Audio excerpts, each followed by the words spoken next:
Meus queridos, vamos ler 1 João capítulo 1. É um capítulo curtinho. Prometo que hoje o estudo vai ser bem objetivo, né? Ele é um capítulo curtinho, mas com verdades eternas. Então, convido você a ler comigo 1 João 1, que diz assim: o que era desde o princípio, o que ouvimos, o que vimos com os nossos olhos e o que temos contemplado, e as nossas mãos tocaram a palavra da vida. É interessante, né? João, você pega esse texto da primeira epístola de João e pega lá o Evangelho de João, você vai ver que a forma como ele apresenta Jesus é de uma intimidade, de um conhecimento vivencial, né?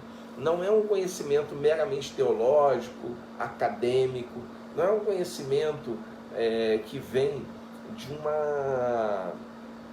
de um estudo, de um livro. É um conhecimento que vem de relacionamento, né? Quando se fala de pessoas, né, a gente conhece de fato quando se relaciona. Você às vezes pergunta assim: você conhece fulano? Eu conheço, ele mora na minha rua ali e tal, numa casa e tal, ele trabalha em comércio, ele é um servidor público, ele é advogado, não importa. Você conhece de vista, né? Às vezes a gente fala: não, eu conheço de vista, né? Mas a verdade é que ninguém conhece de fato outra pessoa somente de vista, somente superficialmente. A gente conhece com relacionamento, né? Quando a gente conhece muito uma pessoa, a gente sabe que ela está querendo dizer só pelo olhar, né? Você sabe se aquilo ela reprova, se aquilo ela aprova. Só de olhar para ela você já sabe, pelo olhar da pessoa, o que ela pensa, né? Normalmente eu olhava o meu pai, quando me olhava de certa maneira, eu já conhecia meu pai, já sabia que eu tinha que ir para outro lado, né? Que eu tinha que parar de fazer o que eu estava fazendo, que eu tinha que mudar o rumo daquela prosa, porque pelo jeito dele olhar, né? E assim é João aqui. João, ele mostra um conhecimento, né? uma intimidade, né? Algo que era fruto de alguém que conviveu, né? Que participou da vida da pessoa, que esteve ali junto, no dia a dia. Foi isso que aconteceu com João de fato. Ele foi alguém que conheceu Jesus porque se relacionou com ele intimamente. Ele teve com Jesus um conhecimento de convívio, né, do dia a dia, do ministério de Jesus aqui, e ele acompanhando ali, ao lado dele. João, então, era um dos 3 mais próximos. Jesus tinha os 12 que o acompanhavam, mas tinham 3 que eram bem próximos a ele: Pedro, Tiago e João. Esses 3 eram mais próximos ainda em relação aos outros, dada o relacionamento mais forte mesmo, mais próximo, né? Quando Jesus vai para o Monte da Transfiguração, é Pedro, Tiago e João que são levados juntos, né? Que acompanham, né? E aqui João fala: o que eu vi, o que eu toquei, eu estive ali com ele em carne e osso, a palavra da vida, o verbo, né? Se você vai olhar, essa expressão está lá em João capítulo 1, o verbo de Deus, né? No princípio era o verbo, no princípio era a palavra da vida, né? Como está aqui. E o versículo 2 diz: porque a vida foi manifestada, e nós a vimos, e testificamos dela, e vos anunciamos a vida eterna, que estava com o Pai e nos foi manifestado. Olha só, foi manifestada, eles viram, eles podem testificar.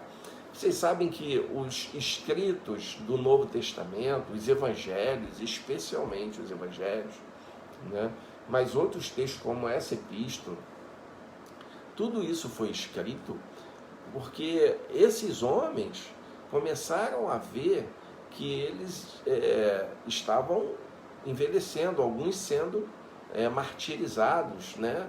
Mortos.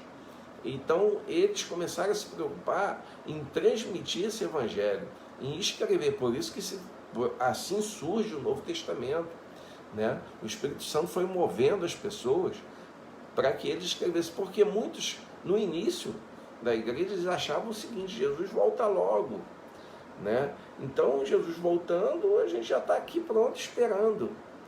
Mas eles foram vendo que não era bem assim, que a volta de Cristo ia ser no tempo que Deus acha que é, e pode demorar, e um ano é um dia como 1000 anos, 1000 anos como um dia. Isso Pedro vai falar, vai repetir isso lá nas suas epístolas, entendendo que a volta de Cristo não estava condicionada à vontade humana, que é no tempo que Deus acha que deve ser. E aí eles começam a escrever, porque até então eles tinham João, Pedro, Tiago e outros que viram, que testificavam, que davam testemunho de convívio, de presença, de ter acompanhado ali toda a trajetória do ministério terreno de Jesus, né? E aí a gente vai para o versículo 3, o que vimos e ouvimos, isso vos anunciamos, né? Para que também tenhais comunhão conosco. E a nossa comunhão é com o Pai e com o seu Filho Jesus Cristo, né? Eles começam a anunciar isso e falar disso, né? Para que haja comunhão entre eles e especialmente, né, com o Pai e com o Senhor Jesus Cristo. Por quê? Porque a comunhão, de fato, a comunhão entre os seguidores, entre a igreja, né, as pessoas que compõem a igreja de Cristo, seja lá onde estiverem, né, essa comunhão só existe a partir de Cristo, a partir do Pai. É Deus quem opera isso na igreja de fato. Porque quando não é Deus que está operando, essa comunhão não se sustenta. Não se sustenta. A gente vai ver daqui a pouco, né? É pela luz de Deus que nós sustentamos a comunhão uns com os outros. É por intermédio de Cristo. É a obra dele que nos faz ter o senso de corpo. Porque se não for assim, e nas vezes que não é assim, a comunhão não resiste, ela desintegra. 4, estas coisas vos escrevemos para que o vosso gozo se cumpra, a vossa alegria, né, se cumpra no Senhor, né, para que eles possam se alegrar, né? Então João está trazendo essa carta, apresentando essa carta para que haja alegria naquelas pessoas, para que de fato eles se alegrem com essa mensagem. E esta é a mensagem, versículo 5, e esta é a mensagem que dele ouvimos e vos anunciamos, que Deus é luz e não há nele trevas nenhum. Então vamos lá, olha só, é importante a gente ter ideia do que a gente está vendo está sendo tratado aqui, que Deus é luz e nele não há trevas. Não adianta. A gente às vezes, né, o ser humano, quando eu falo a gente aqui, eu falo o ser humano de uma forma geral, ele tende a querer dar a Deus o seu próprio caráter, em vez de fazer o contrário. Em vez de tentar moldar o seu caráter pela luz de Deus, normalmente as pessoas querem que Deus tenha a sua cara, que Deus tenha o seu caráter, que Deus tenha a sua perspectiva, que Deus faça as suas opções, né? Que Deus escolha aquilo que aquela pessoa escolhe, que Deus eleja como certo aquilo que ele entende que é o certo, que Deus tolere somente aquilo que ele acha que é tolerável, o que não é tolerável, que Deus ame aquilo que ele acha que não é pecado, E aquilo que ele peca e acha que não é pecado, que Deus faça vista grossa. Então, aqui está dizendo o seguinte, que Deus não está condicionado ao meu molde, né? Deus é luz e nele não há treva nenhuma. Quando Jesus esteve pregando, muitos rejeitaram a Jesus, porque não queriam um Deus como Jesus se apresentava, um Deus como ele apresentava, eles queriam outro Deus. Quando Jesus vai e fala com os samaritanos, eles não aceitavam os samaritanos, os preconceitos deles em relação aos samaritanos, e vice-versa, né? Eram fundamentais para ele. Então, para eles, Deus tinha que odiar samaritano, porque eles odiavam samaritano.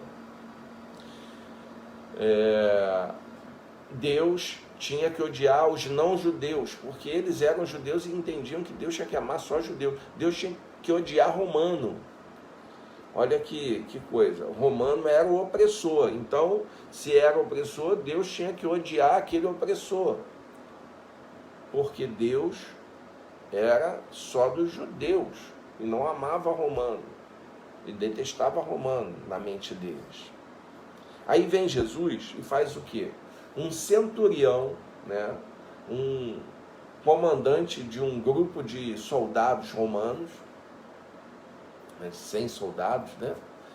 Esse homem procura Jesus desesperado e Jesus atende. Pede a Jesus uma cura e Jesus cura lá o servo, o empregado dele. Mas eles não podiam aceitar um Deus que curasse um romano, que respondesse à oração do romano. A mulher cananeia, a mulher já não podia nem chegar perto. Aí vem a mulher cananeia, ou seja, a mulher que não era judia. Ora, já estava errado em ser mulher, e ainda é judia. Aí vem Jesus e cura a filha dela. Isso não entra na cabeça do judeu, porque para ele Deus não podia nem falar, resolver o problema daquela mulher, nem se dirigir a ela. Vamos mais fundo ainda, a mulher adúltera é levada até Jesus para que ele dê assim, na verdade eles queriam provocar, né, colocar Jesus em embaraço, apedreja ou não apedreja, e não sei o que. Aí vem Jesus e desconcerta todo mundo, e ainda diz para aquela adúltera, vai e não peques mais, eu não te condeno, não te condenaram não, nem eu, vai e não peques mais. Eles não queriam um Deus assim. Esse Deus não serve. Esse Deus é a mesma coisa. Deus não ama. Ele tem que destruir o homossexual. O homossexual tem que ser destruído, tem que ser exterminado. Então eu não consigo aceitar um Deus que ama o homossexual, que mandou Jesus na cruz para derramar o seu sangue também para o homossexual, assim como para o heterossexual, que quer que um homossexual se converta, assim como o heterossexual também deve se converter. Esse Deus não tem trevas nenhuma, é Deus de amor, de luz, que veio iluminar a todos nós, sem distinção, que ama a todos. O Deus que eles querem é tipo o Deus de Jonas, o profeta, que queria que a cidade de Nínive, dos pagãos, fosse destruída. E quando Deus não destrói, ele se desaponta. Ele fica deprimido, ele fica até com vontade de morrer, porque Deus não destruiu. E ainda diz para Deus, eu sabia que o Senhor era misericordioso, não ia destruir aqueles porcos, aqueles imundos. Mas Deus não destruiu e ainda fala para eles, Jonas, aquele pessoal não sabe nem distinguir a mão direita da esquerda. É uma gente que precisa ser amada, que precisa se converter, e eles se converteram, eles receberam a profecia de Jonas e se converteram, com toda a má vontade de Jonas. Deus é a luz e nele não há treva nenhuma. Ou seja, nós não temos que transformar Deus de acordo com o nosso caráter, né? Adaptar Deus ao nosso molde. Paulo vai falar: não vos conformeis a esse mundo, não vos amoldais a esse mundo. Nós é que temos que ter o nosso caráter transformado no molde dele, da maneira dele. Nele não há treva nenhuma. Deus não é tenebroso, Deus é luz. Ele quer iluminar tudo e nos iluminar também. E aí a gente vai para o versículo 6, que é uma voadora do João em cima da nossa hipocrisia, da nossa contradição. Porque o versículo 6 completa dizendo que se dissermos que temos comunhão com Ele e andarmos em trevas, mentimos e não praticamos a verdade. É interessante que aqui ele vai falar do andar, do caminhar nas trevas, né? Se a gente diz que tem comunhão com Deus, que é a luz, mas anda nas trevas, a gente está mentindo, a gente não pratica a verdade. Então não adianta. Aí eu fico pensando, sabe no quê? Que ainda hoje, no século XXI, as pessoas se escandalizam. Ainda hoje, as pessoas olham: aquele sujeito diz que é crente, aquele sujeito diz que é cristão, mas olha o que ele fez, olha a contradição dele. Mas, gente, isso é que o João está falando isso aqui no primeiro século. Isso já tem 2000 anos, quase. Se dissermos que temos comunhão com Ele e andamos nas trevas, mentimos, não praticamos a verdade. Isso já existia, isso existe para a gente hoje. Então não é para ninguém assustar quando você encontra alguém que prega a palavra, mas não vive, anda nas trevas. Alguém que fala do amor de Deus, mas odeia. Isso aí é andar nas trevas. Alguém que diz que Jesus ama você, mas eu não. Aqui, andar nas trevas. Aquele que diz que você deve seguir a Deus fielmente, mas deixa que eu viva da forma que eu quiser, nas trevas. Eu estou mentindo. E os mentirosos, diz a palavra, esses não têm lugar no reino dos céus. Por quê? Porque se você anda nas trevas, você não anda com Deus. E se você caminha nas trevas, você não caminha com Deus. E aí a gente costuma elencar as trevas de acordo com a nossa conveniência ou com a nossa tradição religiosa. Aí a gente começa a dizer que andar nas trevas é ir para a balada. A gente começa a dizer que andar nas trevas é ir para a prostituição. A gente começa a dizer que andar nas trevas é praticar atos corruptos e escandalosos. Mas esquece que andar nas trevas é alimentar sentimento ruim pelo outro no coração, é odiar o próximo, é não ajudar quando pode. Andar nas trevas é mentir para os outros, é ter uma vida hipócrita. A gente às vezes acha que andar nas trevas está só relacionado às questões sexuais, né? Escandalosas, aquelas questões. Esquece que andar nas trevas é alimentar o orgulho. E as trevas mais densas na natureza humana é o orgulho. O orgulho é algo denso, pesado. O orgulho, ele contamina toda a existência da pessoa. O orgulho é que fez Satanás cair. O orgulho é que tirou o homem do paraíso. Orgulho. Orgulho. É tirar Deus e colocar o ego para comandar tudo. Orgulho.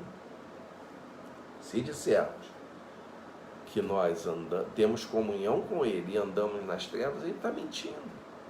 Então, quando você observar, aquele pastor, né, foi desmascarado, aquele pastor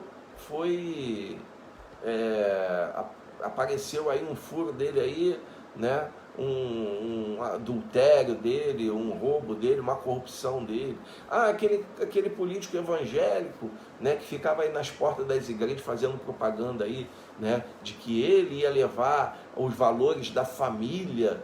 O político evangélico. Outro dia eu estava vendo um aí que foi senador, que gostava muito de cantar e bota muita live aí, né? O cara foi senador recentemente, eu estava vendo ele falando, né?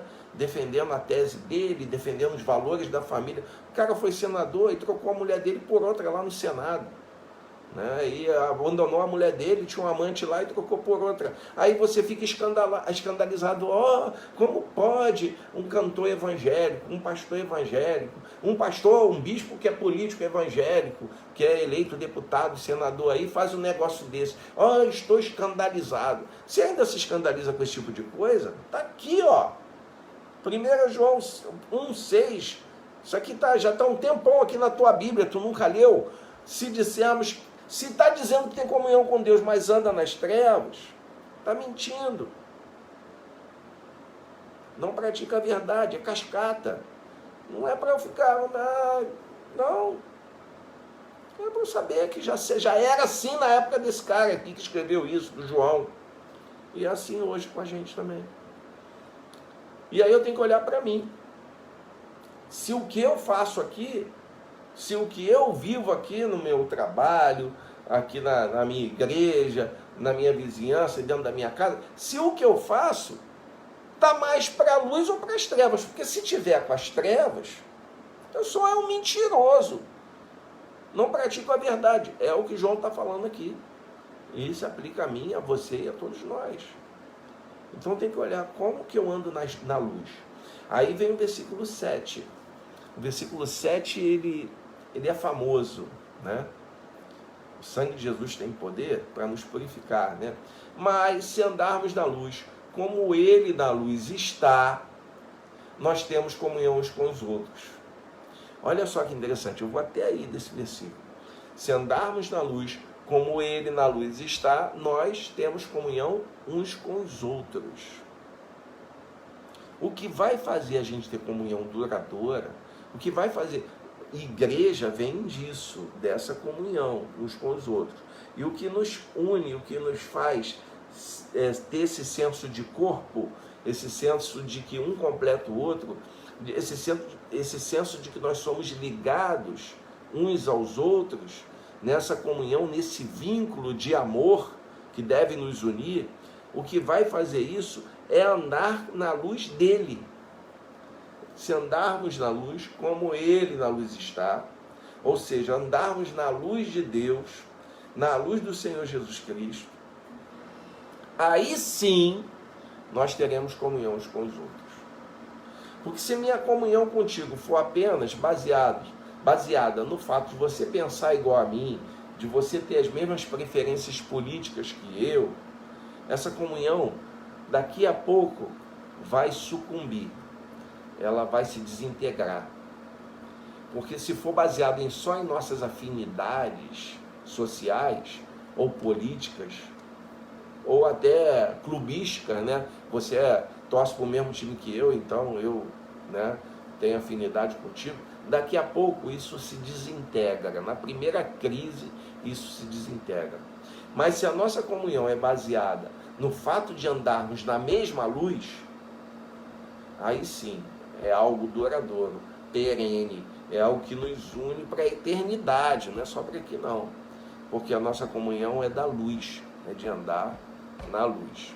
E aí a gente vai ver que depois disso, como consequência disso, o sangue de Jesus, seu Filho, nos purifica de todo pecado. O sangue de Jesus Cristo nos purifica de todo pecado.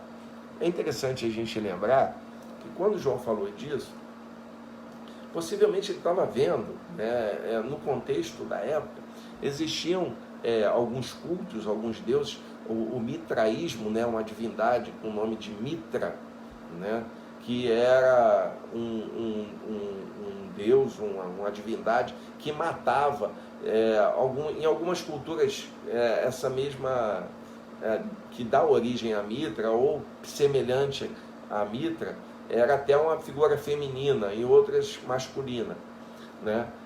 Esse Deus, ele vinha e degolava o boi, né? O touro, né? Para derramar o sangue do touro. Em alguns desses cultos, né? O sacrifício do animal, né? O derramamento daquele sangue, ele simbolizava a vida, né? Porque o sangue, para o pessoal da antiguidade, era a essência da vida para eles. Então, quando se matava um animal e derramava o sangue daquele animal, era como se estivesse despejando aquela vida, né, que aquele animal perdia, na verdade, saía dele, ia para a pessoa que era o cultuante, né? Porque aquele sangue, ele tinha vida, e aquela vida vivificava a pessoa, né? Dava mais vida, vigor, vitalidade àquele que cultuava, abençoava aquela pessoa dessa maneira.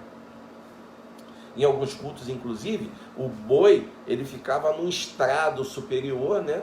Um estrado, e aí o sangue era derramado, o animal era sacrificado lá em cima do estrado, o sangue derramado escorria, jorrava aquele sangue, e a pessoa era lavada, né? Aquele sangue vinha e lavava aquela pessoa, trazendo-lhe vida, trazendo vitalidade, trazendo cura, né? Trazendo, né, a essência da vida daquele animal, na verdade, era liberada para aquela pessoa pelo sangue, né? Então aquele sangue lavava a pessoa.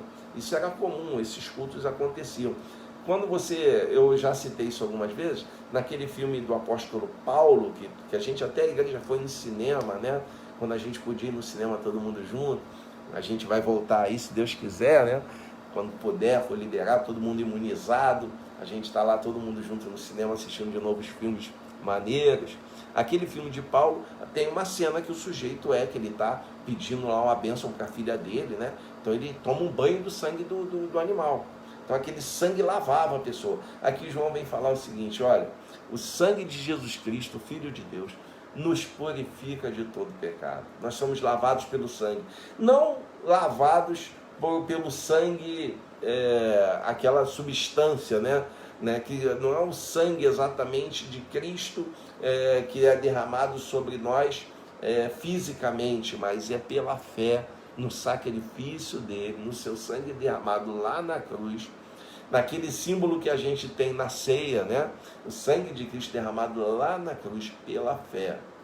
Aquilo, eu crendo naquele sacrifício, né? Em meu favor, em seu favor, em favor de todos nós, esse sangue é que nos purifica, essa fé nele traz purificação do nosso pecado.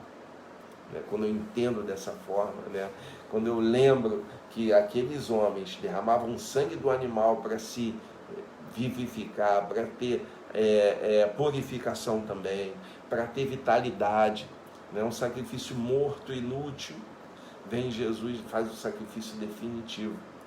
Não para ser algo repetido em todo ritual, mas é algo que aconteceu naquela cruz, e pela fé, eu crendo naquele sacrifício, eu recebo dele a purificação do meu pecado. Não só o pecado que eu cometi no passado, não é só isso, é a purificação do pecado que eu cometo hoje, mas que eu derramo pela fé o meu coração quebrantado, pedindo perdão, e ele purifica de todo o pecado, é o que diz aqui. Não só aquele pecado que me interessa, ou não só aquilo que eu entendo que é pecado mais importante ou mais grave, mas é a purificação de todo o pecado que surgiu na minha vida ou até vai surgir. Ele purifica de todo o pecado. E aí vem o versículo 8, olha só, você que se acha muito puritano, você que se acha assim acima do bem e do mal, você que se acha perfeito, vem João e ele deu uma voadora naquela hora, agora ele vem para finalizar mesmo. Se dissermos que não temos pecado, enganamo-nos a nós mesmos, e não há verdade em nós. Olha só, quem está falando isso não é o Alexandre, não sou eu aqui, né, com todas as limitações que muitos aí de vocês já conhecem. Quem está falando isso aqui é o João, o apóstolo, aquele que disse lá em cima, nos primeiros versículos, que conviveu com Jesus que andou com ele, que viu, que tocou nele, que abraçou Jesus, que na ceia reclinou a cabeça aqui no peito de Jesus, de forma carinhosa, até para perguntar sobre quem era traidor. Mas esse João que esteve com ele lá, que está dizendo, se nós dissermos que nós não temos pecado, nós estamos enganando. Isso é teatro, é teatro. A vida religiosa costuma ser um teatro. A vida com Jesus costuma ser vida de verdade. Porque se nós dissermos que não temos pecado, nós estamos nos enganando.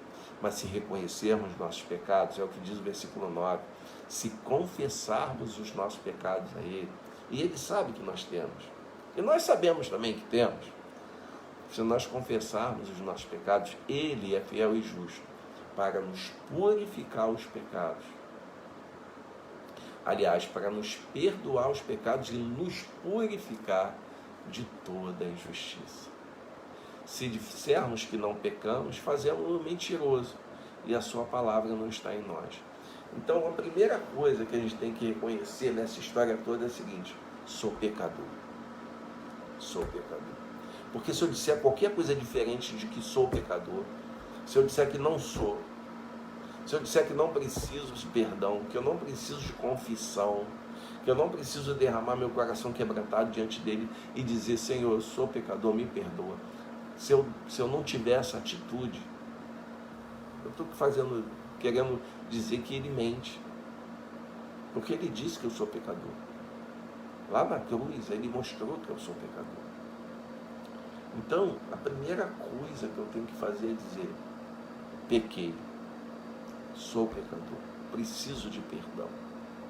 E quando eu faço isso diante de Deus, confesso o meu pecado, Senhor, eu pequei, fiz algo terrível. Porque todo pecado que eu faço com o meu próximo, na verdade, antes de mais nada, eu estou fazendo contra o próprio Deus.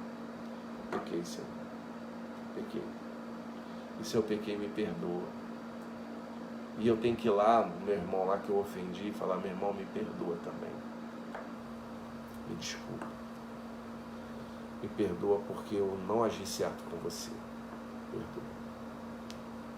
Se eu não disser, se eu não reconhecer meu pecado, eu estou vivendo uma fantasia, uma história da carochinha. Eu estou querendo enganar os outros. Eu posso até conseguir. Posso conseguir enganar muita gente. Mas eu não engano a mim mesmo, nem a minha consciência. E não engano a palavra, né, que eu acabo contradizendo, que é a palavra de Deus. Meus queridos irmãos, que Deus nos faça entender a sua palavra. Que Deus nos dê discernimento nela. E, sobretudo, que caminhemos na luz como Ele na luz está, para termos essa comunhão uns com os outros, que é para a eternidade. Que Deus nos abençoe. Que Deus abençoe sua vida. Eu quero deixar meu grande abraço e um pedido a Deus que derrame sua bênção sobre cada um de vocês. Fiquem com Deus.